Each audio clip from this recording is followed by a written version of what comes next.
Ei pessoal, vamos ler hoje o capítulo 5, o teste da prisão. José passou no teste da pureza com louvor. Apesar do fato de ser um escravo, embora parecesse que não tinha nada a perder, José escolheu fazer a coisa certa. Quando a tentação tornou-se grande demais, ele fugiu, em vez de aproveitar a chance de ceder ao pecado. Ele escolheu honrar a Deus e honrar a sua responsabilidade como administrador da casa do seu Senhor. Veja Gênesis 39, de 7 a 12.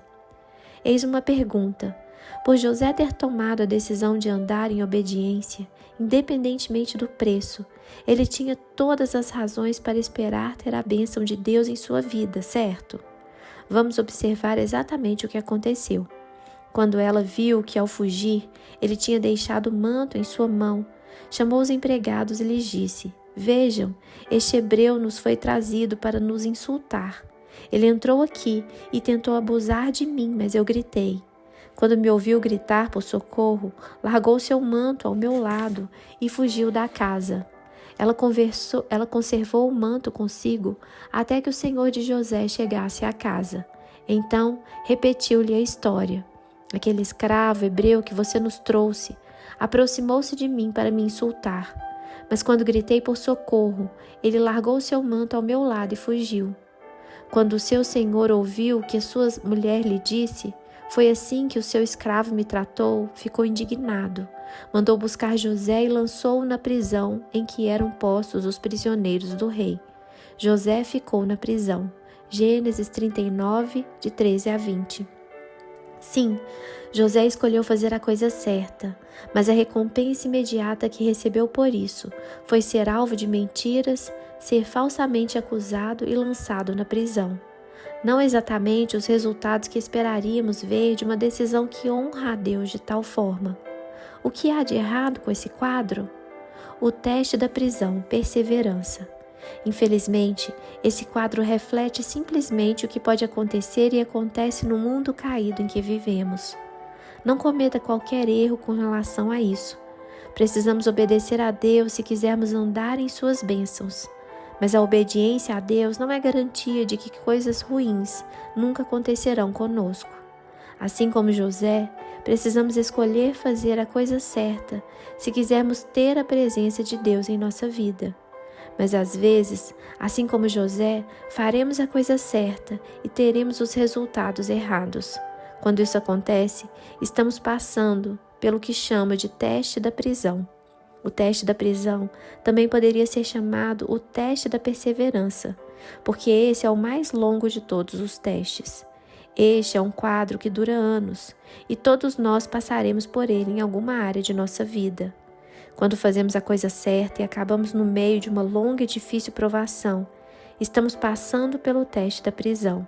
É ali que aprendemos a perseverar. Talvez você tenha ouvido o ditado sarcástico: nenhuma boa ação fica sem punição. Você já fez a coisa certa apenas para ser punido por isso, em vez de ser recompensado? Alguém já mentiu sobre você ou espalhou falsos rumores ao seu respeito? Você já escolheu obedecer à palavra de Deus, mas os resultados fizeram parecer que as promessas dele não eram verdadeiras? Esse é o teste da prisão. Foi o que aconteceu com José. José passou por um longo e muito doloroso período, quando parecia que não havia recompensas por servir a Deus. Nesse tempo, ele aprendeu a perseverar. Lembre-se, Deus tinha um grande destino em mente para José, e grandes destinos devem ser sustentados por um grande caráter. Para andar na direção de seu destino, José precisaria do traço de caráter da perseverança. E foi durante o teste da prisão que Deus deu a José a graça para perseverar. Jesus nos disse: neste mundo vocês terão aflições. João 16:33. Jesus não disse que você poderia ter aflições. Jesus não disse que alguns teriam aflições e outros não. Não, Jesus diz que enquanto você estiver neste mundo, você terá aflições, de maneira que é melhor você se acostumar com isso. Provavelmente você está familiarizado com a parábola de Jesus das duas casas em Mateus 7. As crianças pequenas costumavam cantar uma canção sobre isso na escola dominical. O homem sábio construiu sua casa sobre a rocha. O homem tolo construiu sua casa sobre a areia. Veja Mateus 7, de 24 a 27. Bem, há algo que muitas pessoas ignoram acerca dessa parábola. A tempestade veio sobre ambas as casas. Tanto o homem insensato, aquele que não ouviu e não obedeceu às palavras de Jesus, quanto o homem sábio, aquele que ouviu e agiu com base nas palavras de Jesus, sofreram a mesma tempestade. A verdade subjacente aqui é: a vida é tempestuosa porque vivemos em um mundo caído. Quer você seja salvo ou perdido, justo ou mau, santo ou pecador, as tempestades da vida virão. As tribulações e provações baterão na casa da sua vida de tempos em tempos. A questão é: você permitirá que elas façam a obra que Deus pretende que elas façam na sua vida? José estava no meio de tribulações sérias. Ele fugiu do pecado apenas para terminar em uma masmorra. Essa prisão provavelmente era um lugar terrível, mas a penalidade pela tentativa de estupro no Egito naquela época era a morte. E foi realmente pela graça de Deus que José acabou naquela prisão, em vez de acabar em uma cova prematura. Eu, pessoalmente, creio que Potifar suspeitava que sua mulher estava mentindo. Ele possivelmente estava bem ciente do verdadeiro caráter dela, e ele também conhecia o caráter de José. Ele poupou a vida de José, mas ele tinha de fazer alguma coisa para salvar as aparências e mandou José ser lançado na prisão.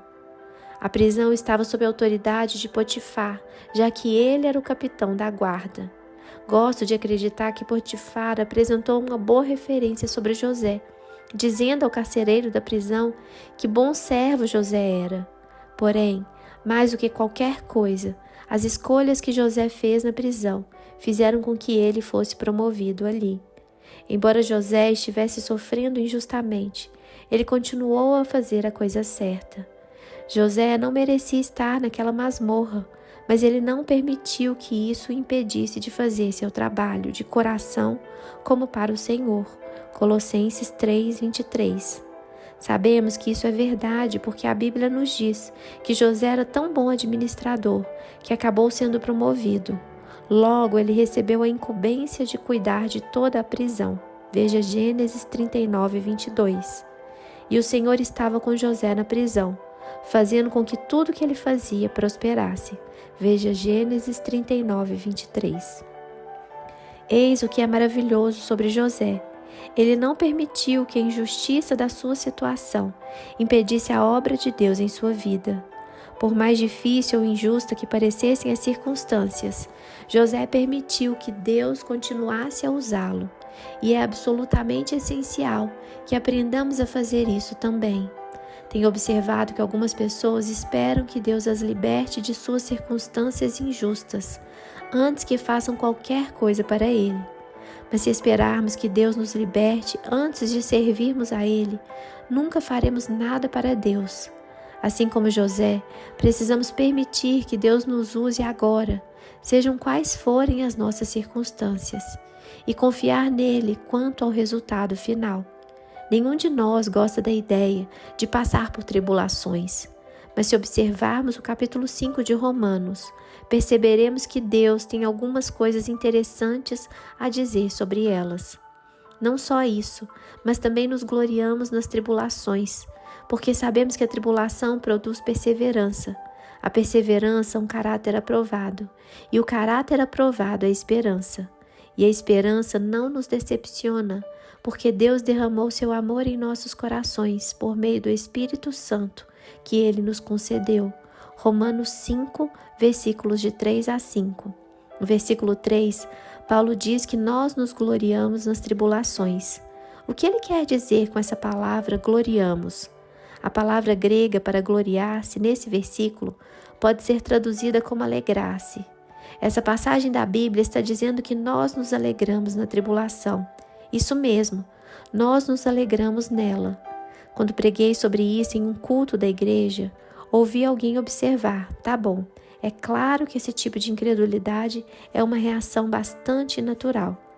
Se mergulharmos mais fundo no grego, poderemos descobrir ainda mais o que Deus tem a dizer sobre a tribulação. A raiz da palavra grega traduzida como gloriar-se é uma palavra que basicamente significa desejar ou querer. Esse versículo não está apenas nos dizendo que devemos nos alegrar na tribulação, ele está dizendo também que devemos realmente desejá-la. Como poderíamos chegar a ponto de realmente desejar a tribulação e depois nos alegrarmos quando ela vier? Creio que a resposta pode ser encontrada no entendimento do que Deus disse sobre a maneira como a tribulação opera em nossa vida. De acordo com a palavra de Deus, a tribulação produz algumas coisas boas em nós. Podemos nos alegrar na tribulação e até desejá-la, porque sabemos o que a tribulação produzirá. Assim, vamos dar uma olhada. A tribulação produz perseverança. Pesquisei a Bíblia de alto a baixo para descobrir todas as maneiras pelas quais podemos obter perseverança. Mas em toda a minha busca descobri apenas uma. Essa única forma é a tribulação. Romanos 5:3 nos diz que a tribulação produz perseverança, e de acordo com a Bíblia não há outra maneira de adquiri-la. Então, por que não permitir que a tribulação produza perseverança como Deus diz que ela fará? Por que não permitir que a tribulação faça uma obra valiosa de Deus em nossa vida? Em João 15, Jesus fala sobre duas videiras. Uma videira produz fruto e a outra videira não.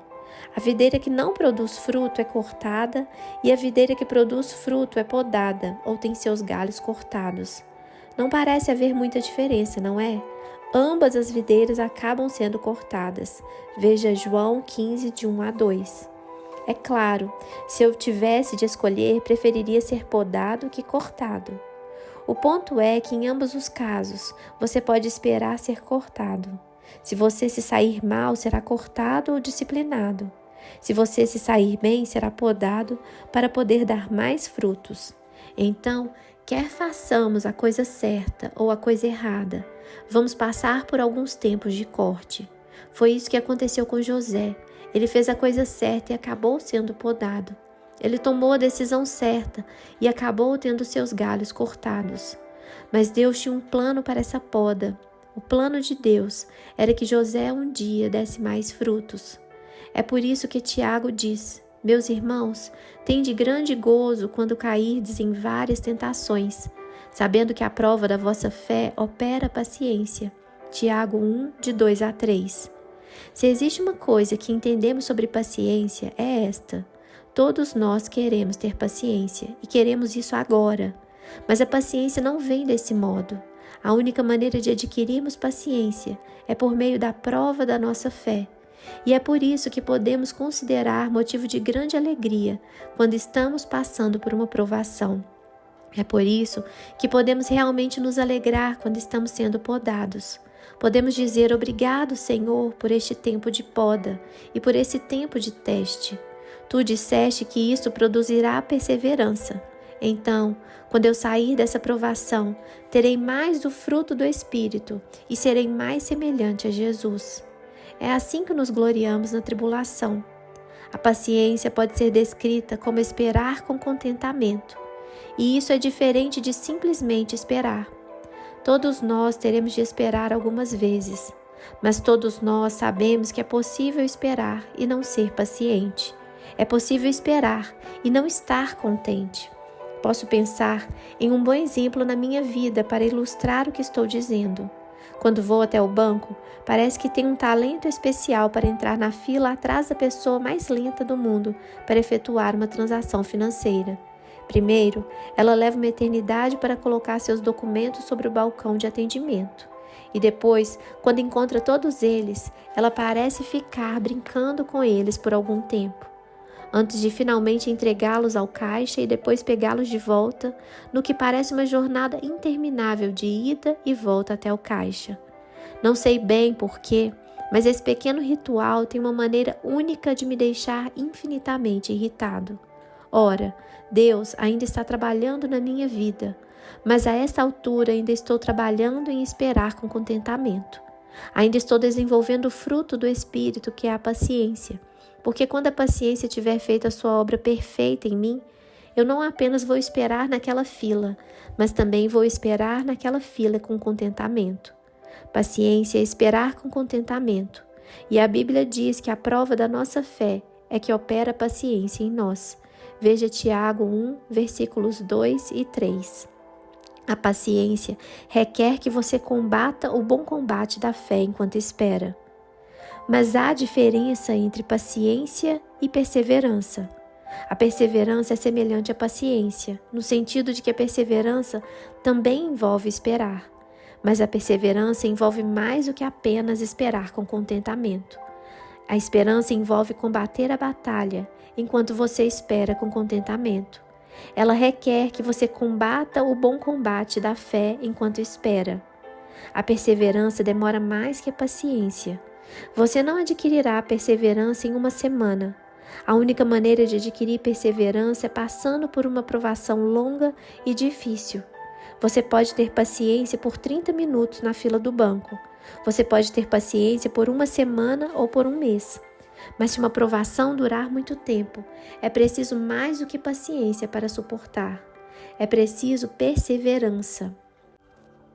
Quando a provação que passamos parece durar para sempre, quando os meses se transformam em anos e ainda assim você precisa resistir com fé, esse é o teste da perseverança. Quando o inimigo ataca com pensamentos de dúvida e desesperança, esse é o teste da perseverança. E você precisa combater o bom combate da fé durante esse teste. A primeira provação de José durou 13 longos anos. Por 13 anos, pareceu que Deus se esquecera dele. Por 13 anos, ele teve de combater seus pensamentos negativos e manter o foco em Deus. Por 13 anos, teve de continuar crendo que o que Deus dissera era verdade. Teve de ter paciência enquanto a provação prosseguia ano após ano. Ele teve, entretanto, de fazer mais do que apenas esperar com contentamento. Ele teve de esperar com uma fé ardente em Deus. Isso é perseverança. José não foi o único personagem bíblico que teve de perseverar. Davi foi ungido rei de Israel, mas isso foi 13 anos antes de ele assumir o trono como rei. Paulo foi ungido como apóstolo, mas isso foi 13 anos antes da sua primeira jornada missionária. Uma vez, quando eu havia acabado de pregar sobre esse tópico, uma mulher me procurou após o culto para me dizer que ela também teve de esperar 13 anos para ter um filho. Ela disse: não conseguia acreditar no que ouvi quando você disse 13 anos. Se 13 anos parece muito tempo, lembre-se que Abraão teve de esperar 25 anos pelo filho que Deus prometera.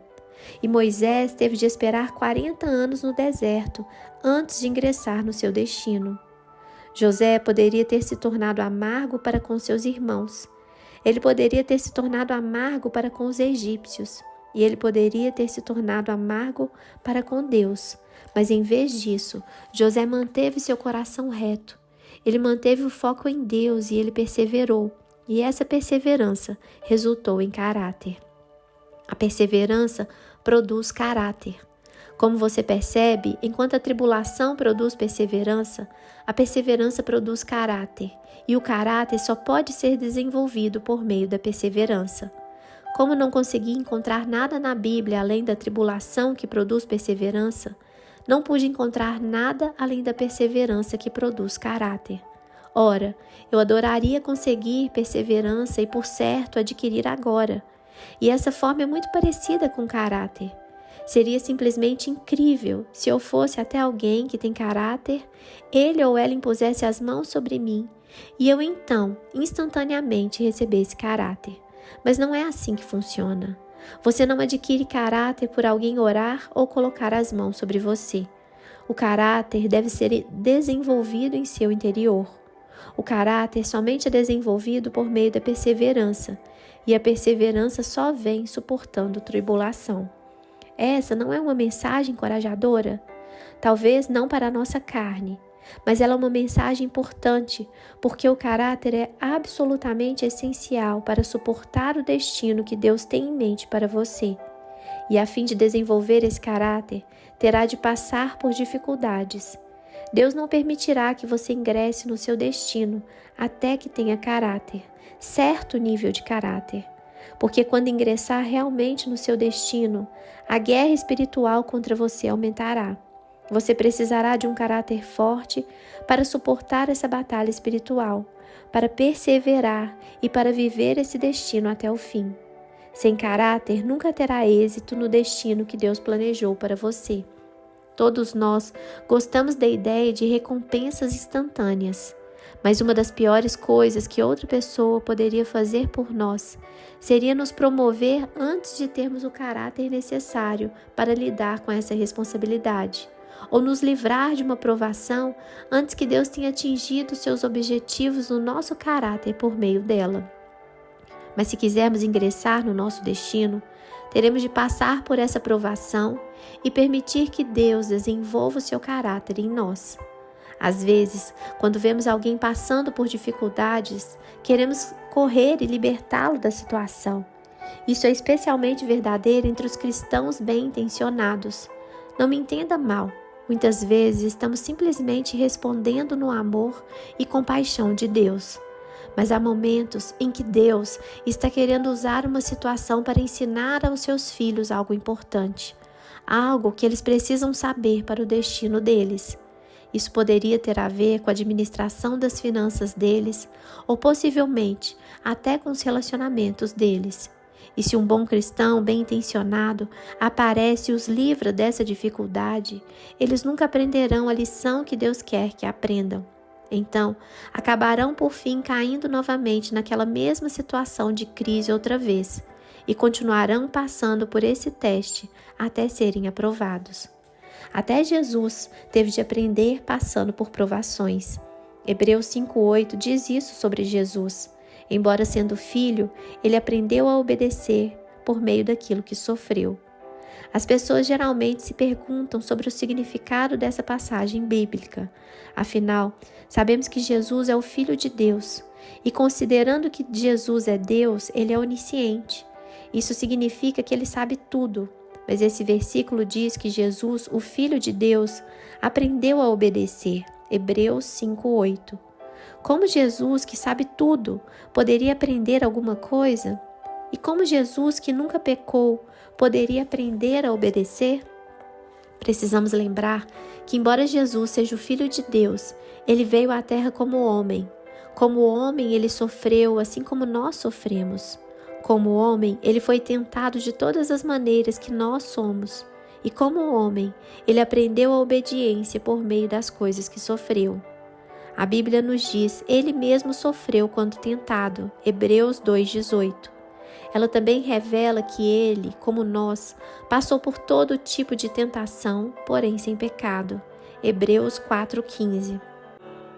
Como você percebe, como Filho de Deus no céu, Jesus não teve de aprender a obediência. Ele era o Filho de Deus e era perfeito. Não havia um corpo carnal para tentá-lo a pecar. Mas como homem, ele teve de passar por provações. Como homem, foi tentado a pecar e ele tinha de vencer essas tentações.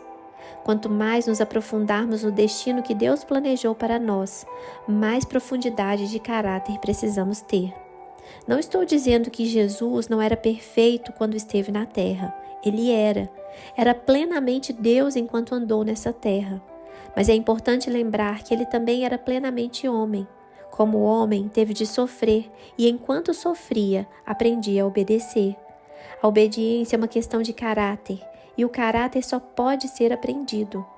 Ele não pode ser transmitido. Nós não nascemos com caráter.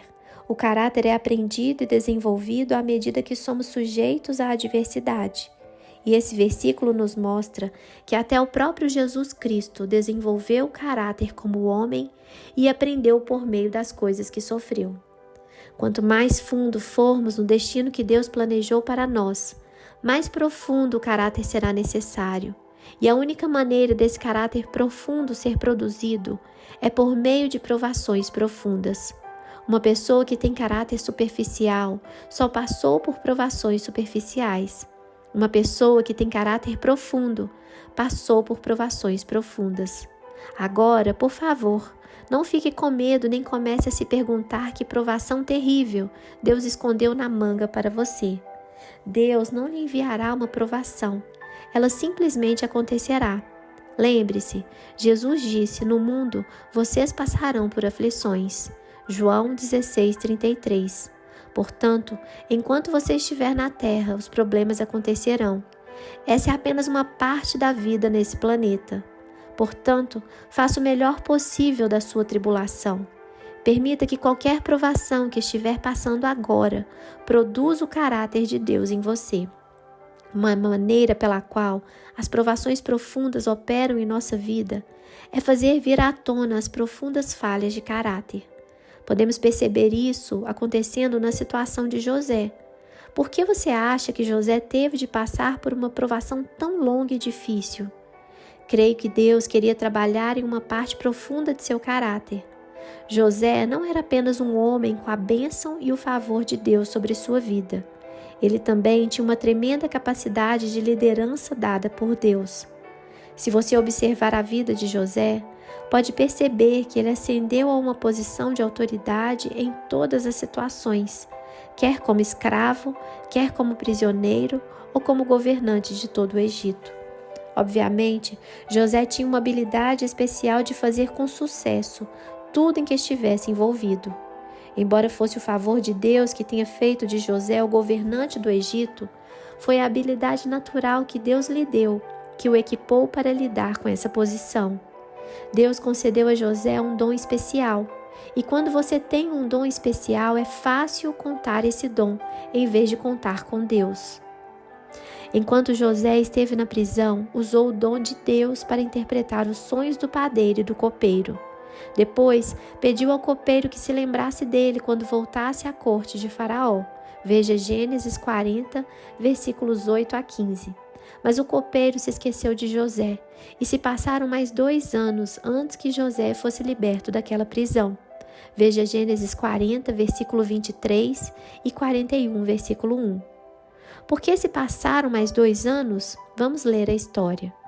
Disse-lhe José: esta é a interpretação. Os 3 ramos são 3 dias.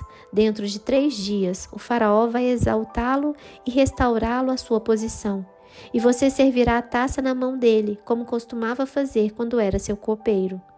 Quando tudo estiver indo bem com você, lembre-se de mim e seja bondoso comigo.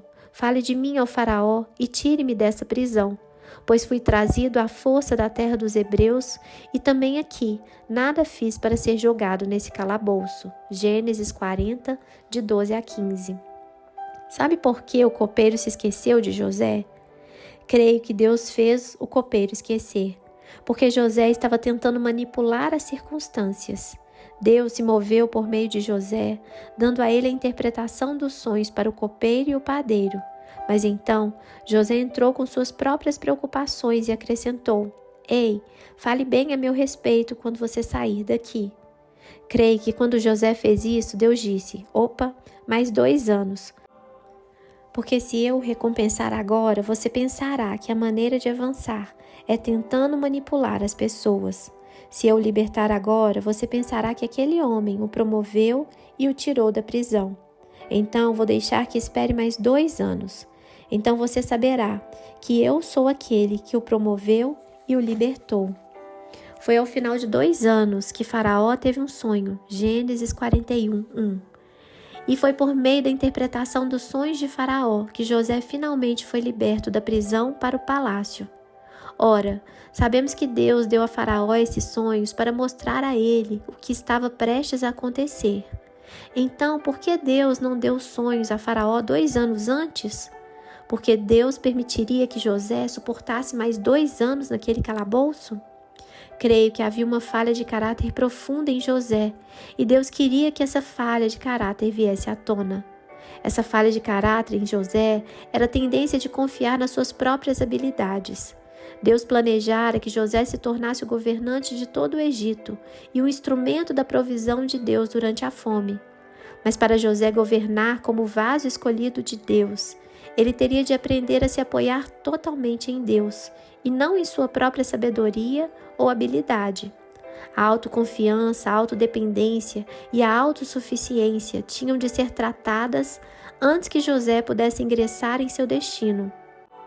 Em meio a essa profunda provação, José aprendeu que suas próprias habilidades não seriam suficientes para resolver a questão. Essa é a mesma lição que costumamos ter de aprender.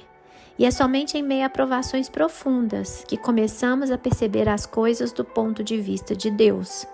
Chegamos a um entendimento mais profundo de quem realmente somos e de quem é Deus. Aprendemos a reagir corretamente quando os problemas surgem. Essa é a maneira como a perseverança produz caráter em nossa vida. Você já fez a coisa certa, mas sofreu as consequências erradas? Você já foi acusado de alguma coisa que não fez? Já mentiram ou espalharam rumores a seu respeito? Eu, na verdade, não precisaria fazer essas perguntas, porque estou certo de que todos poderiam responder sim. Todos passam por dificuldades e injustiças. Mas os tempos difíceis e as situações injustas que experimentamos não são os fatores decisivos em nossa vida. A questão mais importante em nossa vida é a maneira como reagimos a essas provações quando elas surgem. Quando reagimos a essas provações da forma correta, o caráter está sendo desenvolvido em nossa vida. E caráter é simplesmente fazer a coisa certa na situação errada. E à medida que o caráter é desenvolvido, algo maravilhoso acontece. Começamos a ter esperança. O caráter produz esperança. Quando você reage da maneira correta a uma situação errada, algo acontece com sua perspectiva. Você começa a ter uma visão do quadro maior e começa a perceber o que Deus tem em mente para a sua vida. De repente, Deus parece muito maior que aquela provação ou que aquele problema. E é assim que o caráter opera para produzir esperança. A esperança vê as coisas sob a perspectiva de Deus, independentemente de como as circunstâncias possam parecer. Por mais de uma vez, José fez a coisa certa e sofreu os resultados errados. Graças a Satanás, José muitas vezes acabou do lado receptor de alguma injustiça. Mas você percebe que Satanás nunca tem nenhum truque novo? Ele usou as mesmas táticas com José mais de uma vez. Primeiro, ele usou a túnica de José para fabricar evidências de que José fora morto por animais selvagens. Veja Gênesis 37, versículos 31 e 32. Mais tarde, ele usou a túnica de José para fabricar provas de que José tentou violentar a mulher de Potifar. Veja Gênesis 39, versículos 12 a 15. Como jovem, José estava apenas procurando fazer um bom trabalho para seu pai Jacó e acabou sendo lançado em um poço.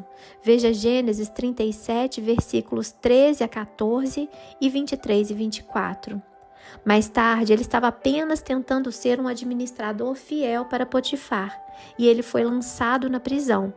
Veja Gênesis 39, versículo 20. José interpretou seu sonho para os seus irmãos e eles o venderam como escravo e se esqueceram dele.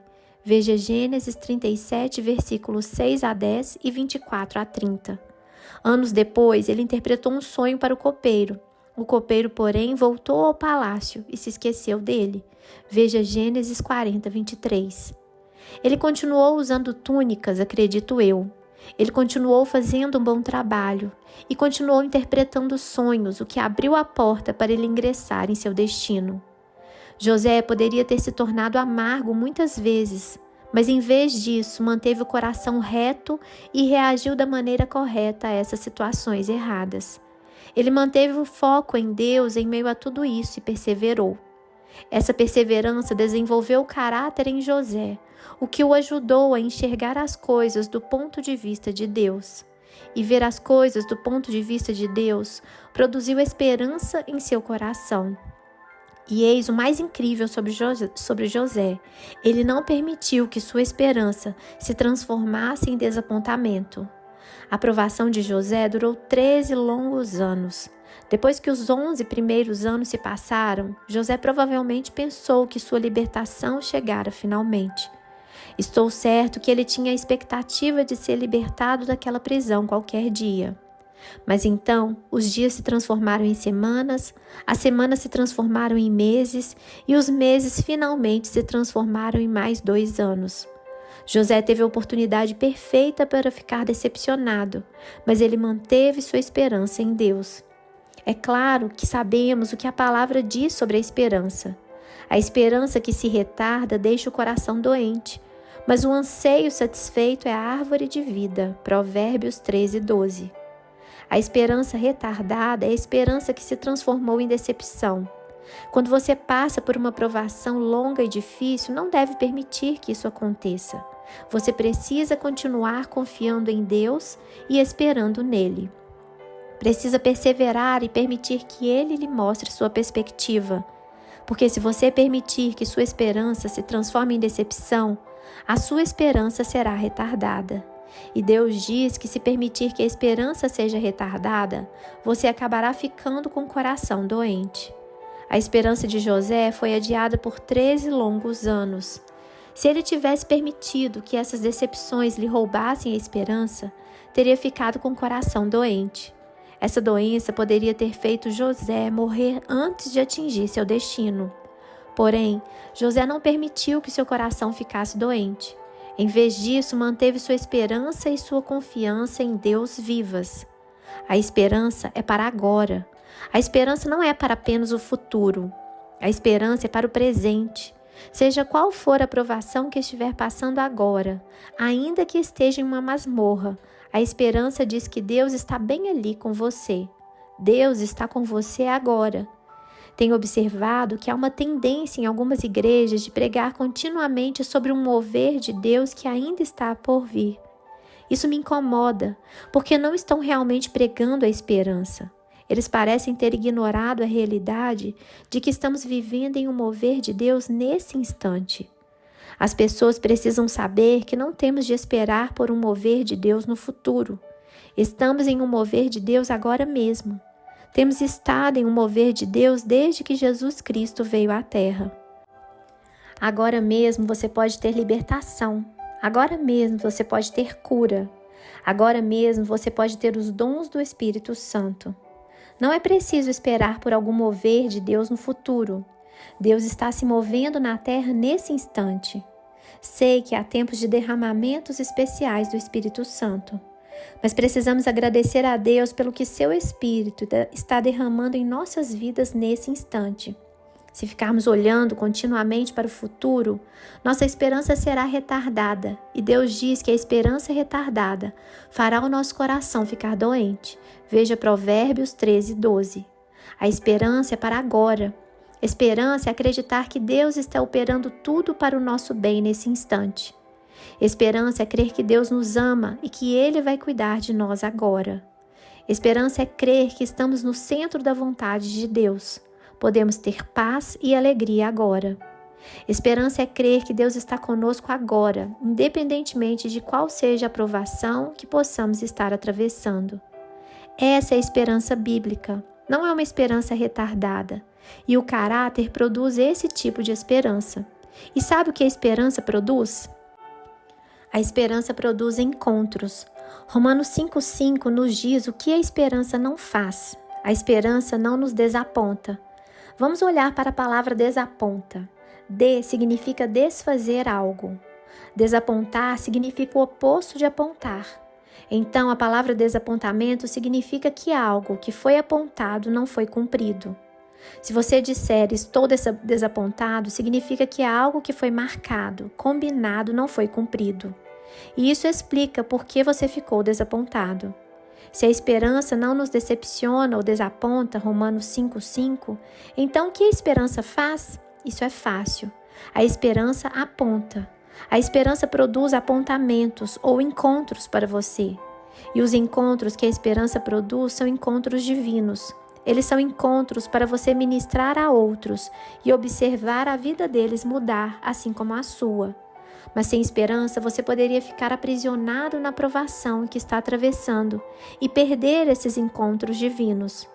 José tinha um encontro divino em seu futuro, mas ele poderia ter perdido esse encontro se tivesse permitido que a esperança se transformasse em desapontamento ou decepção. José poderia ter um ataque de autopiedade todos os dias. Afinal, ele estava em uma situação muito injusta e não parecia haver qualquer saída. Mas em vez de sentir pena de si mesmo, ele manteve o seu coração reto. Ele continuou procurando oportunidades de ministrar. Ele não permitiu que a situação sem esperança o impedisse de estender a mão e ministrar as necessidades dos outros. José procurava encontros divinos todos os dias, bem ali na prisão. Quando José foi vê-los na manhã seguinte, notou que estavam abatidos. Por isso perguntou aos oficiais do faraó, que também estavam presos na casa de seu senhor: por que hoje vocês estão com um semblante triste? Gênesis 40, versículos 6 e 7. José percebeu que o copeiro e o padeiro estavam tristes porque ele não permitiu que os seus próprios problemas o consumissem. Apesar de seus problemas, José perseverou e permitiu que o caráter produzisse esperança em seu coração. E por ter esperança em seu coração, José não tinha o foco em si mesmo. Ele procurava enxergar como poderia ministrar a outras pessoas. Ironicamente, foi sua ministração a um de seus companheiros de prisão que, por fim, viria a ser a chave para a libertação de José. Assim como José, você precisa manter a sua esperança em Deus, independentemente do que estiver passando. Precisa se lembrar de que Ele tem encontros divinos para você todos os dias. Há pessoas ao seu redor que precisam de Deus e Ele quer que você ministre a essas pessoas. Contudo, se você focar somente os seus próprios problemas e as suas próprias provações, você passará direto pelas oportunidades de ministrar as necessidades dos outros. Perderá encontros que são importantes para Deus. E se você perder um encontro que é importante para Deus, perderá um encontro que é importante para o seu destino. Eis o meu ponto. Os irmãos de José tentaram frustrar seu destino. A mulher de Potifar tentou frustrar seu destino. O copeiro, então, estragou tudo. Todas essas pessoas fizeram coisas que pareciam que certamente frustrariam o plano de Deus para José e impediriam que ele integrasse em seu destino. Mas apesar de todas essas pessoas, José continuou fazendo a coisa certa. E porque ele continuou fazendo a coisa certa, José não perdeu seu encontro divino. Você precisa entender essa verdade. Só existe uma pessoa que pode frustrar o seu destino. Só existe uma pessoa que pode impedi-lo de alcançar seu destino. Só existe uma pessoa que pode retardar seu destino. Alguém quer dar um palpite? Você. Você é a única pessoa. Aceitei o fato de que ninguém exceto eu pode estragar o destino que está sobre a minha vida. Assim como você, outras pessoas fazem coisas comigo e dizem coisas a meu respeito que são erradas. Entendo que se eu não reagir da maneira certa a essas injustiças, posso estragar o plano de Deus para a minha vida. Todavia, também sei que se eu escolher fazer o que é certo, não há nada que ninguém mais possa dizer ou fazer que possa interferir com os planos que Deus tem para mim.